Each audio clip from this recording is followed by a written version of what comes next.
2020년 52주째 마지막 주일 하나님께 영광 돌리게 하시니 감사합니다. 어려운 가운데서도 1년 동안 찬양대 하신 우리 찬양대원들 정말 감사하고요. 각처에서 하나님께 영광 돌린 하나님의 귀한 일꾼들, 하나님의 축복이 함께할 줄로 믿습니다. 오늘은 누가복음 11번째 강해의 말씀, 마지막 주에 주시는 생명의 말씀입니다. 오늘 우리가 봉독한 누가복음 4장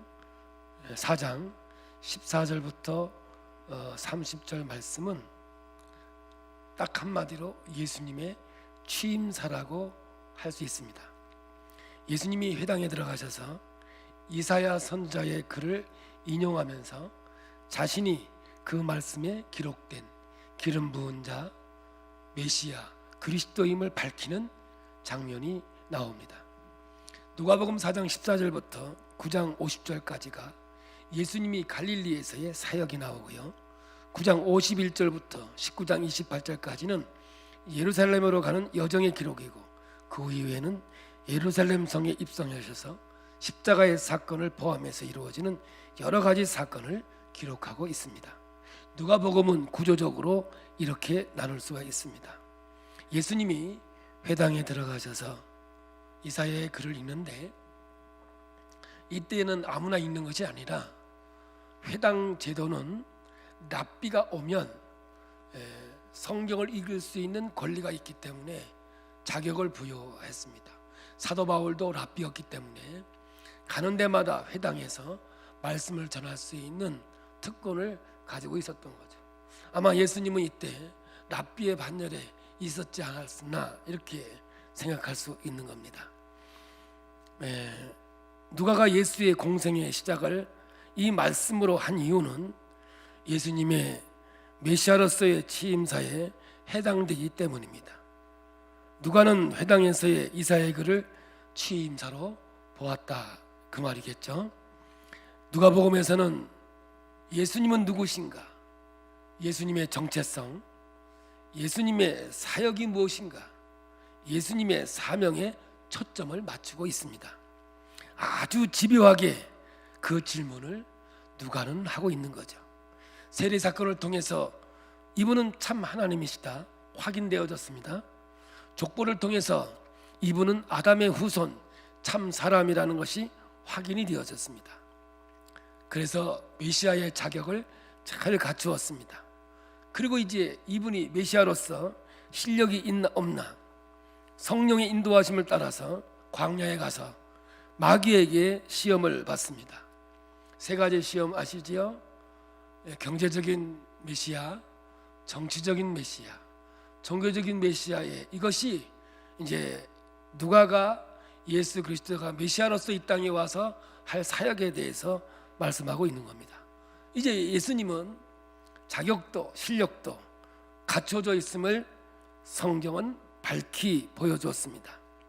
시험은 에덴 동산과 광야 40년의 불순종과 원망으로 죽음에 이르렀지만 예수님이 순종을 통해서 하나님 나라를 회복할 것인데 그 사역의 내용을 미리 말씀하고 있는 것이죠. 그리고 오늘 본문은 공적인 자리에서 회당에서 사람들 앞에서 스스로 내가 누구인가를 밝히시고 앞으로 자신이 해야 할 사역의 요약, 사역의 개요라고 할까요? 그것을 여기서 보여주십니다. 여기서 밝힌 설계도에 따라서 누가복음의 흐름과 방향은 예수님의 사역을 그렇게 진행하게 됩니다. 이것이 온 성경의 요지가 되죠. 결국 오늘의 초점은 바로 예수님은 누구시냐, 그리고 어떤 일을 하실 분이냐, 이 취임사를 통해서 자기의 모든 정견을 발표하는 것이죠. 그리고 어디까지 가느냐면 사람들의 반응을 보고 예수님은 또 반응하시고 또 이 회당에 있는 사람들이 반응하고 또 예수님이 반응하면서 이 이야기를 이뤄나가고 있습니다. 여기서 오늘 예수님은 이 질문을 합니다. 너희들에게 나는 누구냐? 라는 질문이 되는 겁니다. 오늘 본문에서도 예수님은 누구이시냐? 사람들이 굉장히 궁금했습니다. 자기들 나름대로 예수님은 이런 분이시구나 짐작도 했습니다. 그런데 예수님은 그 질문 가운데 내가 너에게 있어서 누구냐? 라고 질문하는 거죠. 마치 예수님이 제자들에게 세상 사람들이 나를 누구라 하더냐? 그러니까 제자들이 대답했죠. 랍비라 하기도 하고 선지자라고 하기도 합니다. 그런데 예수님이 물어봅니다. 그럼 너희들은 나를 누구라고 하더냐? 아무 말도 못합니다.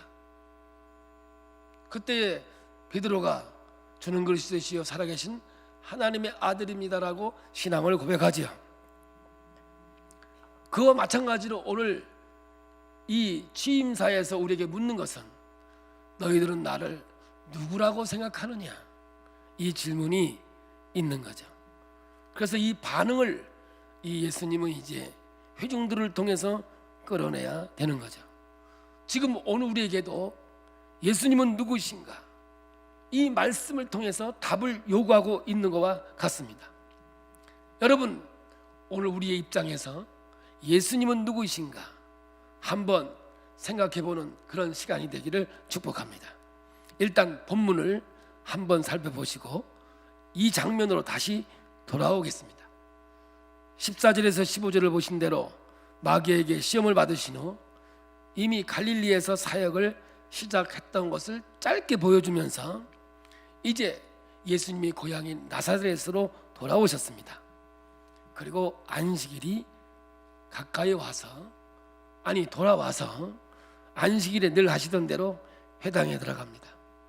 그러니까 성경을 맡은 자가 예수님이 들어오시니까 이사야서를 펴서 읽으라고 건넵니다. 이제 18절에서 19절에 기록되어 있었는데 이 말씀은 이사야 61장 1절에서 2절의 인용이 되겠습니다. 여러분, 이사야 61장은 어떤 장이냐면 희년을 선포하는 장입니다. 이 희년을 다른 말로 은혜의 해 아니면 주의 날, 이것을 선포하는 것이 이사야서 61장의 말씀이죠. 이스라엘에게 있어서 7일을 안식일이라고 합니다. 7년을 안식년이라고 합니다. 이때는 땅도 쉬고 짐승도 쉬고 다 쉬는 해가 되죠. 그런데 희년은 뭐냐면 안식년을 7번을 하면 49년 아니겠습니까? 그리고 그 다음에 50년째 되는 해가 희년인데, 희년은 뭐냐? 가난한 사람, 노예였던 사람, 억눌렸던 사람에게는 복된 소식이 되는 거예요. 이유가 뭐냐? 모든 것들을 원래 있던 자리로 돌려놓는 자리이기 때문에 그렇습니다.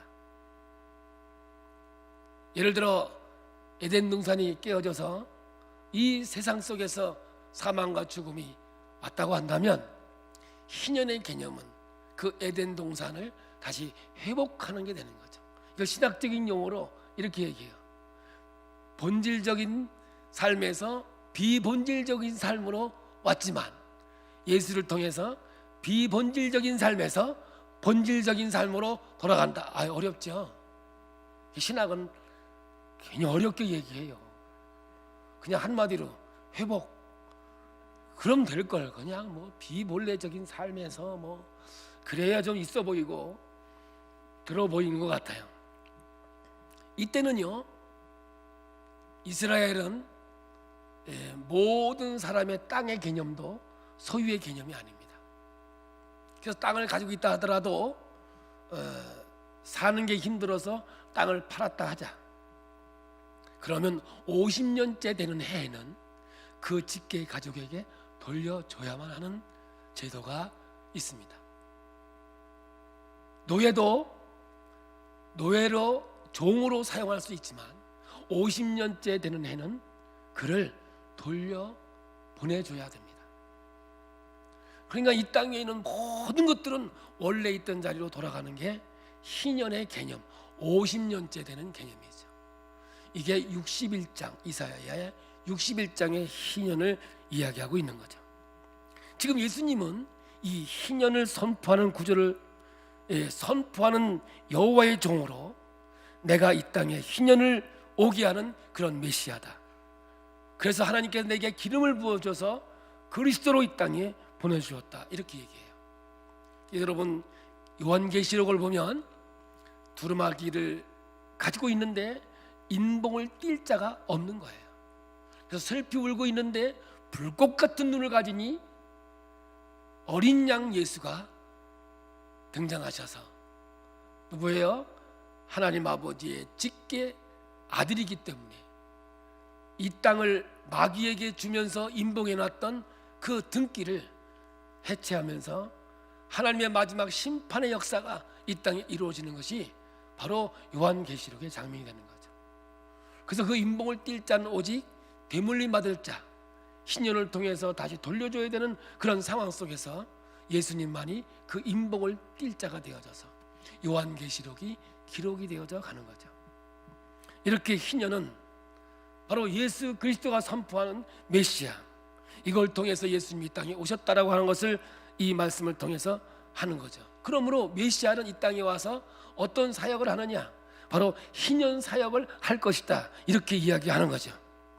여기서 우리는 예수님의 자기 인식을 엿볼 수가 있고요, 예수님은 자기 자신을 어떤 존재로 인식하고 있는지도 표현하고 있는 거죠. 바로 이 희년을 선포하는 자로, 이거를 이루시는 메시아로 자신을 알고 있고 그렇게 선포하고 있는 거예요. 구체적으로 어떤 사역을 하시는 메시아인가? 희년의 구체적인 사역이 무엇인가? 성령이 내게 임하시면 네 가지 사역을 말씀하고 있는데, 첫째는 가난한 자에게 복음을 전하는 것이고, 둘째는 포로된 자에게 복음을 전하는 것이고, 셋째는 눈먼 자를 다시 보게 하는 것이고, 네 번째는 눌린 자를 자유롭게 한다고 고백하는 거죠. 다른 성경에서는 요한이 감옥에 갇혔습니다. 이제 예수가 누구인지 모르는 거예요. 제자들도 이들이 누군지 모르는 거예요. 그래서 요한이 제자들을 향해서 가서 물어봅니다. 당신은 누구이십니까? 가서 얘기해라. 오늘 이 성경 이야기를 하고 있는 거예요. 이사야 61장을 이야기하고 있는 거예요. 그때 세례 요한은 이분이 메시아라구나 아주 확증하는 이 생명의 말씀으로 오늘 이 말씀이 우리에게 주어진 것이죠. 이 말씀이 사실이고 진리라는 것을 드러내고 있는 거죠. 그래서 누가복음의 흐름을 보면 31절부터 이제 더러운 귀신을 내어쫓고 38년 된 온갖 병자를 고치시고 복음을 전하시고자 떠나시는, 이렇게 스토리가 진행이 되고 있는 거죠. 앞으로 되어지는 갈릴리 사역을 보시면 이 회당에서 설교하신 것에 증명을 해주는, 하나하나 드러내는 그러한 모습이죠. 이것이 가난한 자에게 복음을 전하고 포로된 자에게 자유를 개하고 눈먼 자에게 보게 하고 눌린 자에게 자유롭게 하는 겁니다. 이런 일을 하시는 메시아로 이 땅 위에 선언하고 있는 거죠. 누가복음 4장 21절입니다. 이에 예수께서 그들에게 말씀하시되 이 글이 오늘 너희 귀에 응하셨느니라 하시니, 굉장히 중요한 말씀이에요. 여기 오늘이라는 표현은 독특한 표현이죠. 누가복음 2장 11절에도 오늘 다윗의 동네에, 19장 9절에도 예수께서 이르시되 오늘 구원이 이 집에, 23장 4절에도 오늘 내가 나와 함께 낙원에 있으리라 하시면서 누가는 오늘이라고 하는 이 단어에 굉장히 중요한 포커스를 주고 있는 거죠. 오늘 너희 귀에 응하였느니라 하시니, 이것은 급박하게 이루어지는 구약의 성취, 예언이 이루어짐을 뜻하는 것이지요. 오늘이라는 말은 시간을 뜻하는 것보다 구약에 예언되어졌던 것이 예수님으로 인하여서 임하게 되어졌다, 이루어졌다, 긴박성을 가르쳐주는 이것이 되는 거죠. 이것이 나로 인하여 오늘 성취될 것이다 라는 뜻이고요. 여러분, 절대로 구원은 어제 일이 아니에요. 오늘이에요. 그러므로 우리의 대뇌는 오늘밖에 없다는 것을 여기서 여러분에게 창조의 구조를 말씀하고 있는 거죠. 언제나 오늘이에요. 언제까지나 오늘이에요. 이사야를 인용할 때 19절을 보면 19절하고 이사야 61장 2절은 똑같은 말씀인데 예수님은 여기에서 한 단어만 빼고 똑같이 인용해요. 한번 보겠습니다. 읽어보겠습니다. 주의 은혜의 해를 전파하게 하려 하심이라 하였더라. 이 말씀이 이사야 61장 2절인데요. 여호와의 은혜의 해와 우리 하나님의 보복의 날을 선포하여 모든 슬픈 자를 위로하라. 여기에 예수님은 보복의 날을 생략했습니다. 보복의 날은 예수님이 재림하셔서 심판 내용 아니겠습니까? 그러나 지금 초림하셔서 심판을 이야기할 상황이 아니었던 것 같습니다. 이 일이 정확하게 나를 통해서 이루어지지만 은혜의 해까지만 초림 사역이고 재림으로 보복은 심판은 나중에 있는 것으로 성경은 우리에게 가르쳐주고 있죠. 이렇게 정확하게 자신이 하실 사역을 예표해 주시는 거죠. 그러나 예수님은 초림은 은혜로 오셨고 재림은 심판해 주러 오실 것이라는 것을 말씀하시면서 구약의 성취를 이야기하고 있는 거예요. 자, 이런 말을 하니까 이제 회중들의 반응이 어땠는가? 오늘 여기에 이제 중요한 얘기들이 담겨져 있는 거죠. 저는 여기에다가 초점을 맞추고 이 말씀을 여러분에게 전하고 싶습니다. 반응이 어떻습니까? 22절입니다. 4장 22절.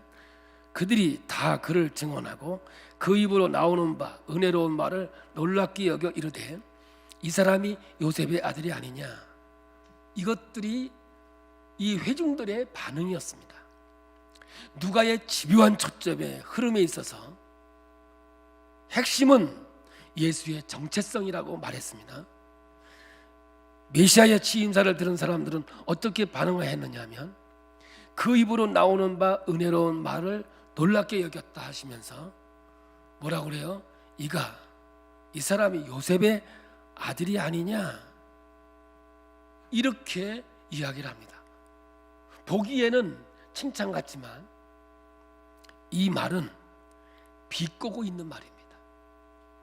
예수님이 이사야 61장의 이야기를 들어서 자신의 정체성을 드러내니까 이들이 말을 들으면서 놀라기도 하지만 그들의 반응은 뭐냐면 요셉의 아들 아니냐, 목수의 아들 아니냐, 이가 무슨 이런 말을 하느냐 하면서 비꼬면서 그를 우습게 여기죠. 그 반응을 예수님이 하십니다. 비꼬고 있다는 말을 분명하게 알 수 있는 것은 예수님의 반응입니다. 23절입니다. 예수께서 그들에게 이르시되 너희가 반드시 의사야 너 자신을 고치라 하는 속담을 인용하여 내게 말하기를 우리가 들은 바 가버나움에서 행한 일을 내 고향 여기서도 행하라 하리라. 이 말은 뭐냐? 속담을 통해서 얘기하는데 너희들이 내 자신이나 고쳐라 이렇게 말하지 않겠느냐 이 말이지. 이게 뭐예요? 우리나라 말로 네 꼬라지를 알라. 이 소크라테스 말인가요? 아닙니까? 아주 빈정거리는 말이에요. 너나 잘해 그 말이거든요. 그러면서 가버나움에서 했던 일이 뭐예요? 중풍병자 고친 이야기거든요. 그러니까 한번 해봐. 너 가버나움에서 했던 일 여기서도 한번 해봐 하면서 빈정대는 이야기가 오늘 이 성경의 이야기예요. 그러니까 예수님이 나는 메시아다라고 하는 말씀을 통해서 정체성을 드러내니까 회중들이 대답은 뭐냐? 비꼬고 그리고 빈정대고 있는 거죠. 그러니까 예수님께서 이렇게 또 말합니다. 24절입니다. 또 이르시되 내가 진실로 너에게 이르니 선지자가 고향에서는 환영을 받는 자가 없느니라. 제가요 한 2년 전인가요? 제 모교회, 제가 처음 교회 갔던 내 모교회에서 집회를 해달래서 했어요. 우리 청안감리교회에서 난 인물 해서 했어요. 첫째 날 갔는데 보니까 옛날에 아저씨들 다 할아버지가 됐잖아요, 그죠? 제 친구 부인도 있고 막 참 쑥스럽더구만요. 그래도 뭐 열심히 설교를 했죠. 그랬더니 나와서 이제 인사하는데 어깨를 툭툭 치면서 월남집 막내 아들 설교 잘하네. 제가 우리 동네에서 월남집 막내 아들이거든요. 왜냐 우리 형님이 월남 갔다 오셨거든요. 그래서 우리 어머니 그 월남 치마 보내주셔가지고 우리 동네 최초로 월남 치마 입고 다니시고 그랬었어요. 야, 2박 3일 동안 집회하는데 그냥 집에 오고 싶더라고요. 잘 안 되더라고요. 성령의 역사도 안 하는 것 같아. 이 말이 진짜 마음에 왔던 이야기죠. 그래서 오늘 이 예수님과 회중들의 이야기는 은혜 받는 자리가 아니라 비꼬는 자리였고, 그리고 빈정대는 자리였어요. 예수님이 말을 하니까 이들이 놀라는 거예요. 어떻게 이렇게 말을 잘하느냐. 놀랐지만은 설득은 되지 않았습니다. 사람들의 반응에 대해서 예수님의 반응은 이들이 예수님을 메시아로 받아들이지 않았다는 것이죠. 그러면서 이제 더 깊이 이야기를 끌고 갑니다. 이들의 반응이 빈정거리고 오늘날 말하면 야지를 놓으니까 이제 예수님께서 엘리야와 엘리사를 등장시킵니다. 오늘 여러분, 엘리야가 등장할 때는요, 흉년이 들었어요. 3년 반 동안 흉년이 들어서 나라가 아주 피폐해졌어요. 성경에서 흉년이 들었다는 말은 영적으로 완전히 무너졌다, 그 말이거든요. 그래서 남자들이 다 죽어가는 거예요. 약탈에다 남자 죽이고, 전쟁이 터져서 남자가 죽고, 그래서 뭐가 많으냐, 과부가 많이 생겨나기 시작했어요. 그런데 엘리야를 하나님이 어디로 보내느냐면 이스라엘 과부가 아니에요. 여기에 오직 시돈 땅에 있는 사렙다의 한 과부죠.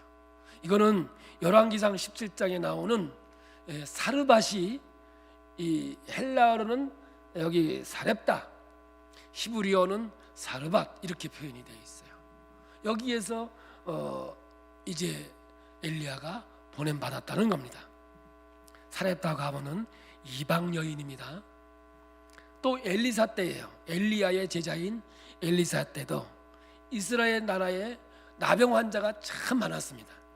그런데 한 명도 깨끗함을 받지 못했습니다. 오직 수리아의 장군 나만 장군뿐이었습니다. 수리아 장군도 이방 사람이었습니다.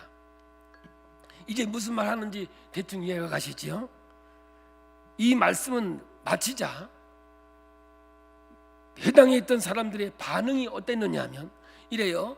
예수님 말씀, 회중의 반응, 예수님의 말씀, 회중의 반응이에요.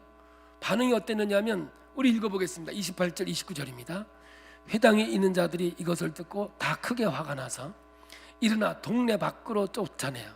그 동네가 건설된 산 낭떠러지기까지 끌고 가서 밀쳐 떨어뜨리고자 하되, 이 회중들이 머리에 화가 끝까지 올랐어요. 그리고 결국은 예수님을 죽이려고 이들이 작정을 하고 행동에 옮깁니다. 왜 이런 일이 벌어졌을까요? 엘리야, 엘리사 이야기가 왜 이들을 화나게 만들었을까요? 두 가지로 볼 수 있어요.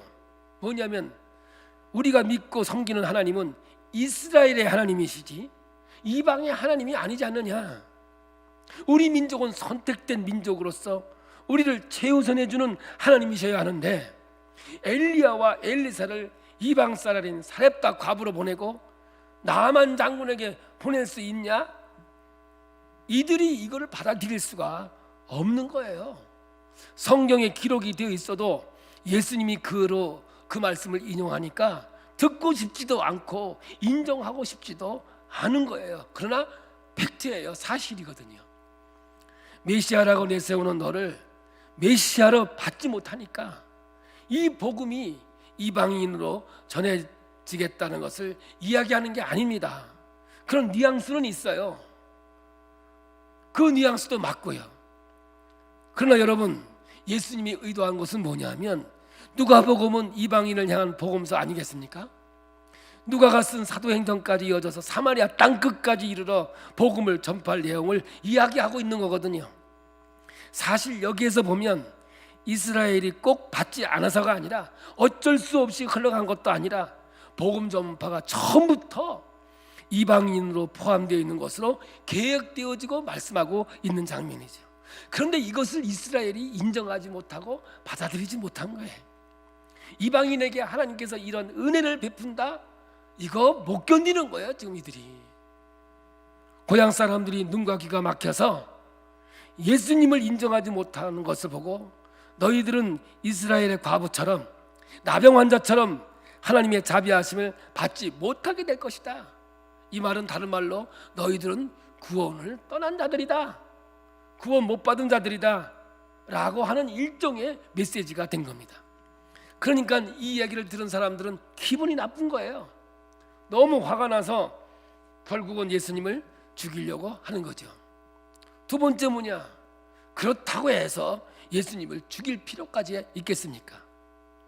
뭐가 이들을 화나게 했냐면 사랍다의 한 과부, 수리아의 나아만 장군, 메시아가 오셔서 사역을 해야 할 대상, 돌봐야 할 대상들 아닙니까? 예수님이 이 땅에 오셔서 할 사명이거든요. 가난한 자, 포로된 자, 눈먼 자, 눌린 자들이 누구냐 하면 상징적으로 보면 이방 사람, 과부, 이방 사람, 나아만 아닙니까?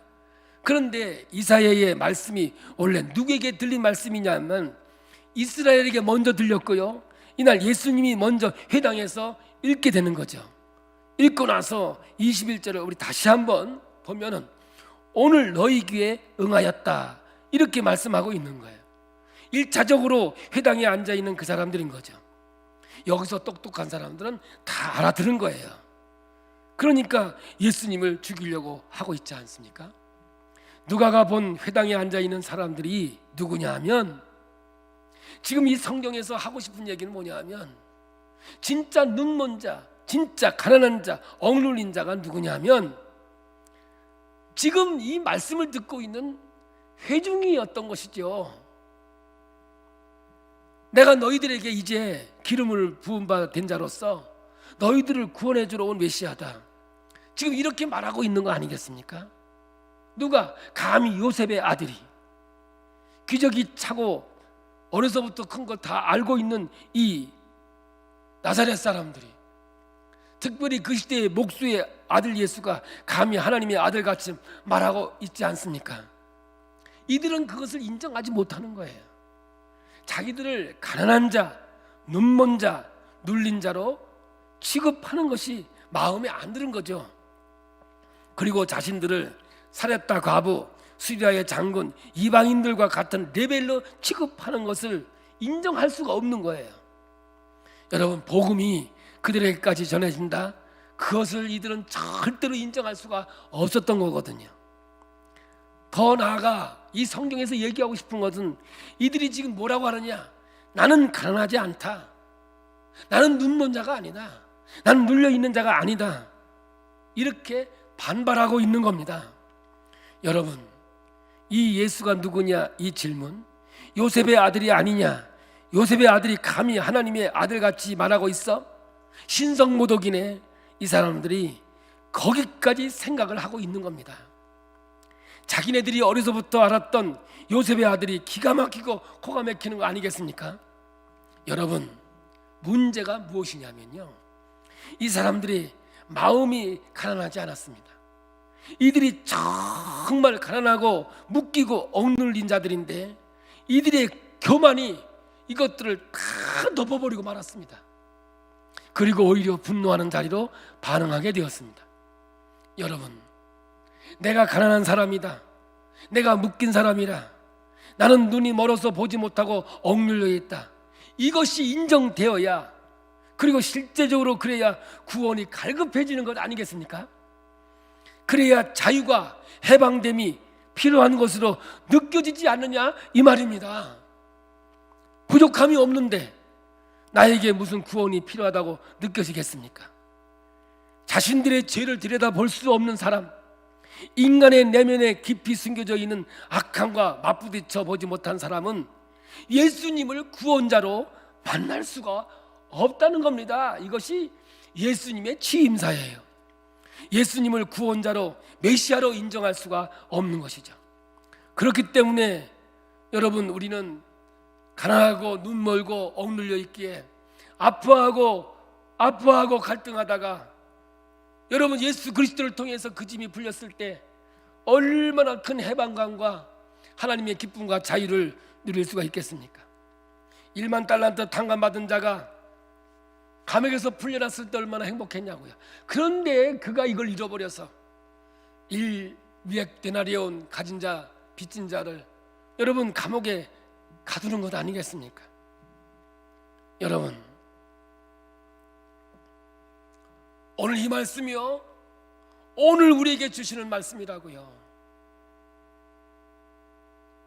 예수님께서 메시아의 말씀을 선포할 때 그 회중들이 예수의 이 말씀을 빈정대고 그리고 예수를 죽이려고 작정하고 있어요. 이들이 눈먼 자여 가난한 자여 억눌린 자인데요, 여러분, 오늘 이 말씀이 응했다는 말이 뭔지 아세요? 오늘날 이 교회가 얼마나 무시를 당하고 얼마나 빈정됨을 당하고 더 나아가서 예수를 죽이려고 하는 이들의 모습처럼 아예 세상은 이 교회를 죽이려고 작정한 것 같이 오늘 이 땅 위에서 지금 역사하고 있는 걸 아십니까? 만약에 여러분, 우리가 눈이 멀고 가난하고 억눌린 자라는 것을 여러분 깨닫는다면 예수가 메시아여 구원자여 생명임을 깨닫게 될 겁니다. 그러나 교만이 모든 걸 덮어버리고 예수님께서 하나님의 말씀을 전해도 이들은 설득되지 않았습니다. 그리고 절대로 용납할 수 없었습니다. 하나님을 빈정댑니다.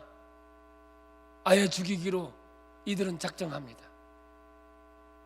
오늘이란 말에 여러분들 비껴가지 마십시오. 지난 성탄절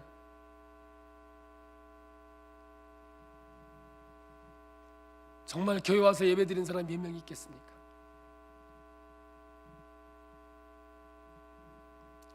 오늘 이 주일날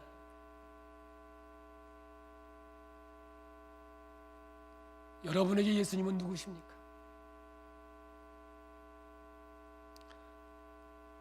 저는 이 말씀을 준비해 놓고 밤새도록 잠이 안 오는 거예요. 오늘 이 말씀을 선포해야 되는데 잠을 잘 수가 없어. 새벽에 문자를 썼어. 우리 목자 카톡에 올리면서 지금 이 시대의 이 땅은 눈이 멀었고 가난하고 억눌려 있는 자들이 스스로가 자기를 모르고 있는 거예요. 예수님을 빈정대고 예수님을 죽이려고 작정하는 것이 예수님 시절의 얘기가 아니에요. 지금 우리의 삶의 시간표예요. 과연 여러분에게 예수님은 누구이십니까? 그냥 랍비입니까? 선교사입니까? 나는 이 예수님이 생명이고 나는 예수가 능력이고 있다가 없어질 인생이 아니라 영원토록 나를 지키시고 보호하실 전능자로 저는 믿습니다. 저는 예배를 멈출 수는 없습니다. 어떤 환경과 상황이 우리에게 와도 저는 예배를 멈출 수 없는 이유는 우리 하나님만이 전능자이시고 우리의 생명을 주관하시는 하나님이기 때문에 그렇습니다. 지금 우리 기쁨의 교회 성도들도 실황으로 예배를 드리는 사람들이 있겠죠. 여러분에게도 예수님은 과연 누구이십니까? 오늘 이 취임사를 통해서 예수님이 정말 강력하게 묻고 있는 게 뭔지 아십니까? 너희들은 나를 누구라고 하느냐? 세상 사람들이 나를 누구라 하느냐? 그 관심 없습니다. 우리 예수님은. 우리 한 사람 한 사람이 예수가 누구인가 지금 그걸 묻고 있는 장면인 거죠. 세상은 눈이 멀었습니다. 세상은 가난한지도 모릅니다. 벌거벗은 임금처럼 창피한지도 모릅니다.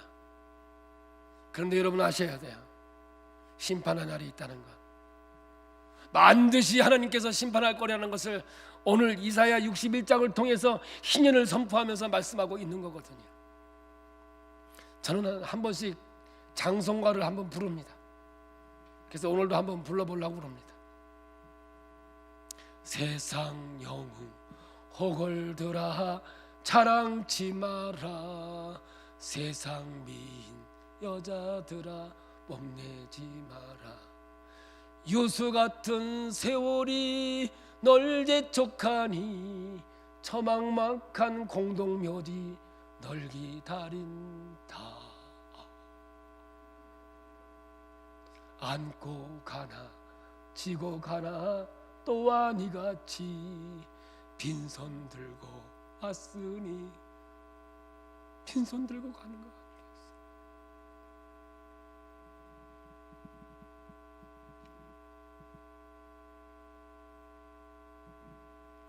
우리 예수님이 빈정받는 거 너무 아파. 우리 예수님 죽이려고 하는 이들이 아파. 요즘에 내가 느끼기는 아예 세상에서 교회를 죽이기로 작정한 것 같이 들려.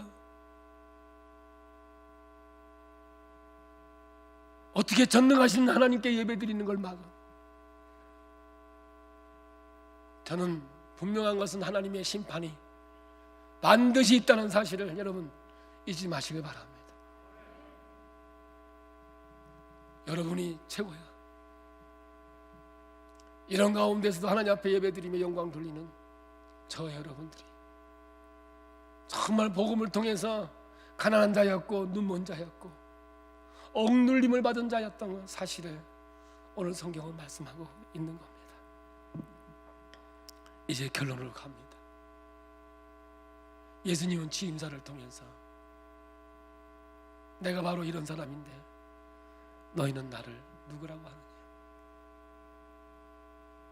오늘 이 질문을 저와 오늘 여러분에게 하고 있다는 사실을 잊지 마시면서 여러분의 삶 속에서 예수가 생명이 되고 능력이 되고 기적이 되기를 원합니다. 누가복음에 자격도 되고 실력도 되는 이 예수님의 첫 번째 공생의 시작을 이렇게 취임사를 통해서 너희들은 나를 누구라고 하느냐, 이 음성으로 우리에게 질문하고 있음을 여러분 잊지 마시고 오늘도 감사하면서 주의 길을 걸어가는 믿음의 자녀가 되기를 축복합니다. 한번 눈을 좀 감아 보시겠습니까? 예수님은 나에게 누구이십니까? 어떤 존재이십니까? 내가 가진 욕망과 기대가 다르면 예수님이 나에게 있어서 달라집니다. 예수님이 나에게 세상적인 복을 주시는 분으로, 예수님은 내 소원을 들어주시는 분으로 내가 만들 수도 있고요. 내가 여러 가지 삶에 억눌려 있고 무엇보다 죄 때문에 좌절하고 고민하고 있다면, 그리고 영적으로 나는 눈먼 사람이라고 고백할 수 있다면 예수님은 나에게 있어서 메시아가 되십니다. 구원자이십니다. 이 고백이 가능할 것입니다. 주님을 그렇게 만나신 적이 있으신지, 나를 죄에서 구원해 주시고 모든 억눌림으로부터 풀어주시는 그런 분으로 만나셨는지 여러분 오늘 질문해 보셔야 합니다. 그리고 답하실 수 있어야 합니다. 말씀을 대하면서 이런 질문에 답하실 수 없다면 말씀을 들을 이유가 없는 겁니다. 과연 예수님은 나에게 있어서 어떤 존재입니까? 교회마다 문을 닫았습니다. 하나님한테 물어봤나 모르겠습니다. 하나님이 허락하라고, 문을 닫으라고 허락하셨는지 모르겠습니다. 그러나 저는 결코 그것을 받아들일 수 없습니다. 예배는 생명이고 예배를 통해서 하나님의 영광을 받으시길 원하십니다. 저는 우리 기쁨의 교회 성도들이 이 메시아의 취임식을 통해서 너희들은 내게 누구냐고 물어보실 때 주는 그리스도시요 살아계신 하나님의 아들입니다. 진정으로 고백이 있는 하나님의 백성들이 되기를 축복합니다.